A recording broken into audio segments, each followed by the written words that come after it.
Hi readers, welcome to Readers Workshop. Hope you're having a great day.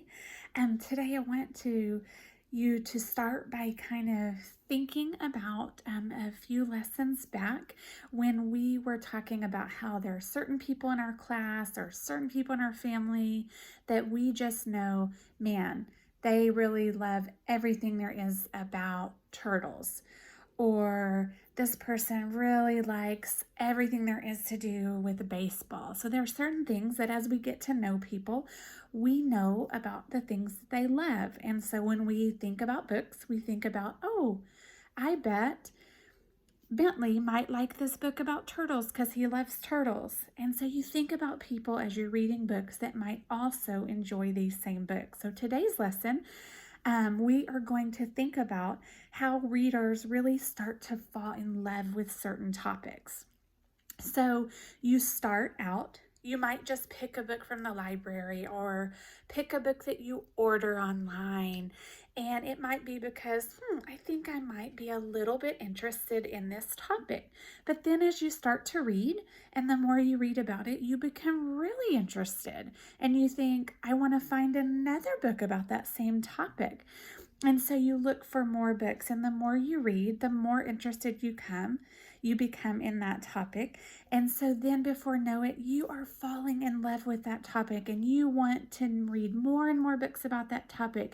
You want to find stickers about that topic. You want to find a movie about that topic. So that topic becomes something you really love. And as readers, we do that all of the time. So today I want to teach you that once avid readers find a topic that you love, then you gather more and more books, and you gather with other people that you know that really like that. So you might get on a call, you might call or FaceTime or get on a Zoom call with a friend or family member that you're like, oh, they love this topic too. Maybe I could get on there, I could talk to them and share about it because we both love it. This is what readers do.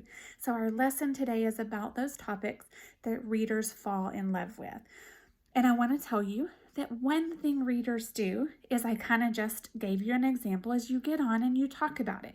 You call somebody or you talk to someone that you know also loves that topic and shares your interest in that topic.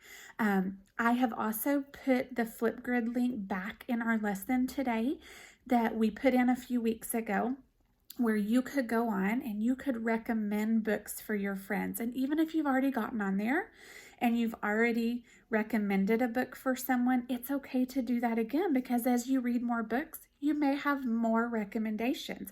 It might be a book you think your teacher will love. It might be a book that a friend in your class or another kindergarten class would love. If it's someone in your family or a friend who doesn't go to our school, call them and tell them, hey, I read this book and I think you would like it, and here's why, and tell them why you think you would like it. Share those things with others because you love it and you know other people who love that topic as well. It kind of makes me think about playing the card game Go Fish, where you say, do you have any fours? Do you have any threes? And so you might want to say, hey, do you have any books about turtles? I'm really loving reading about turtles. Do you have any books you could recommend for me? One suggestion that I wanted to make that you might do with the books that you have at home, if you're reading books from home, if you're reading them from an online source like Epic, that is perfectly fine. But if you also have books that you're reading at home, you might take a little time today and go through some of your books and think, how could I put these books together? Maybe you want to make a stack of books or a basket of books, however you want to organize them. And you might put, all of these books are about baby animals, or all of these books are about animals that live on the farm, or all of these books are about sports, or I have these books that are about famous people in history. However you want to sort them, because then as you come to your reading time each day, you could think, today I really feel like I want to read books about animals. So you could go to that section and all of those books are together, kind of like the books are organized in our library at school. Miss Hunt keeps them organized in the books in our classroom.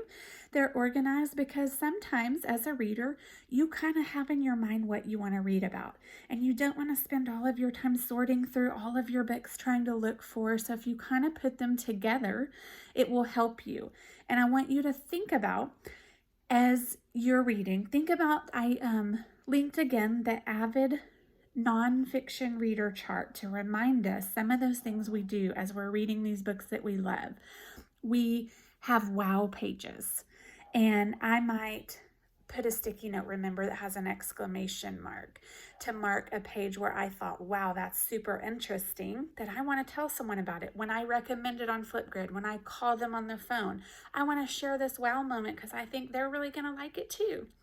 Also, there are those times where you have questions. You can use a question mark to mark those. When you talk to those people who share your interest, you could say, I read this page and here's what I was wondering. And maybe you could talk through it.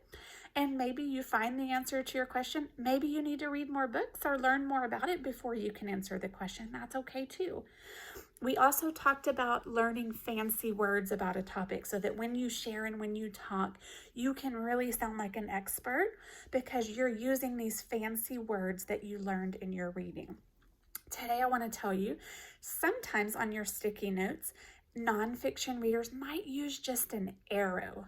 Maybe you want to draw an arrow on your sticky note and you want to put it on there and you want to point to something in the picture, or you want to point to a certain part in the words. An arrow is another great symbol you could use on a sticky note to mark a spot on something you want to share. So I love how you are sharing about your nonfiction books and the parts that make you say wow and the parts that leave you with a question. And I've heard some super fancy words in your sharing. So keep sharing those with us. Try out the arrow. Try to use it on a sticky note and point to a part in the words or the picture that you want to share. So this week, I want to challenge you to either recommend a book on the Flipgrid to someone, a teacher, a friend, someone, or call someone on the phone, grandma, grandpa, a friend, a cousin, anyone, and tell them, hey, I read a book this week and I think you would like it and here's why. And maybe you could share some of those things, a wow, a question, or an arrow sticky note to tell them and give them some reasons why you think they would like it. I hope you're having a great day and I miss you so much. Please keep sharing all your super smart thinking with us and I will see you soon. Bye.